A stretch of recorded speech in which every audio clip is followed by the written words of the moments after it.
की ताकत तीनों है, महान जवान, किसान और जनता महान। गांधी की पुण्यतिथि पर कांग्रेस का बड़ा वार, नेहरू पटेल के पत्रों से आरएसएस हिंदू महासभा पर उठाए सवाल। महात्मा गांधी की 78वीं पुण्यतिथि के अवसर पर कांग्रेस ने एक बार फिर इतिहास के पन्ने पलटते हुए राष्ट्रीय स्वयंसेवक संघ और हिंदू महासभा की भूमिका पर सवाल खड़े किए हैं।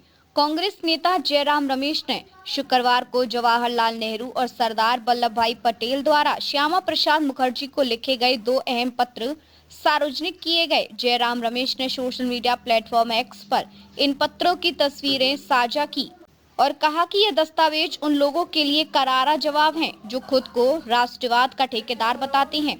रमेश के मुताबिक महात्मा गांधी की हत्या से ठीक 2 दिन पहले 28 जनवरी 1948 को तत्कालीन प्रधानमंत्री जवाहरलाल नेहरू ने श्यामा प्रसाद मुखर्जी को पत्र लिखा था। इस पत्र में नेहरू ने हिंदू महासभा और आरएसएस की गतिविधियों पर गंभीर चिंता जताई थी।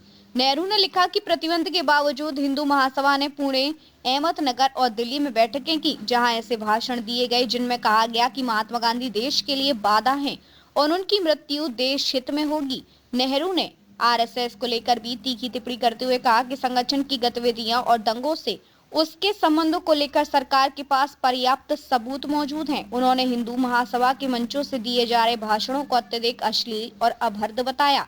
नेहरू ने पत्र में यह भी स्पष्ट किया कि वे मुखर्जी को इसलिए लिख रहे हैं क्योंकि उनका हिंदू महासभा से घनिष्ठ संबंध था और देश भर में इस मुद्दे पर मुखर्जी की राय पूछी जा रही थी।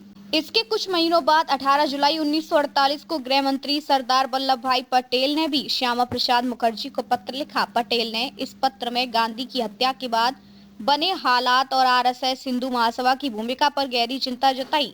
पटेल ने लिखा कि सरकार की रिपोर्टों से यह स्पष्ट होता है कि इन संगठनों, विशेष रूप से आरएसएस की गतिविधियों के कारण ऐसा माहौल बना जिसमें गांधी जी की हत्या जैसी भयावह घटना संभव हो सकी। उन्होंने साफ कहा कि आरएसएस की गतिविधियां सरकार और राज्य के अस्तित्व के लिए खतरा थी और प्रतिबंध के बावजूद संगठन और अधिक उग्र और विद्रोही होता जा रहा था। जयराम रमेश ने इन पत्रों को साझा करते हुए लिखा कि ये दस्तावेज स्वघोषित राष्ट्रवादियों पर सीधा हमला है। उन्होंने मौजूदा राजनीतिक संदर्भ की ओर इशारा करते हुए कहा कि यही विचारधारा आज सत्ता के संरक्षण में है, जो गांधी और गॉडसे के बीच किसी एक को चुनने से भी इनकार करती है।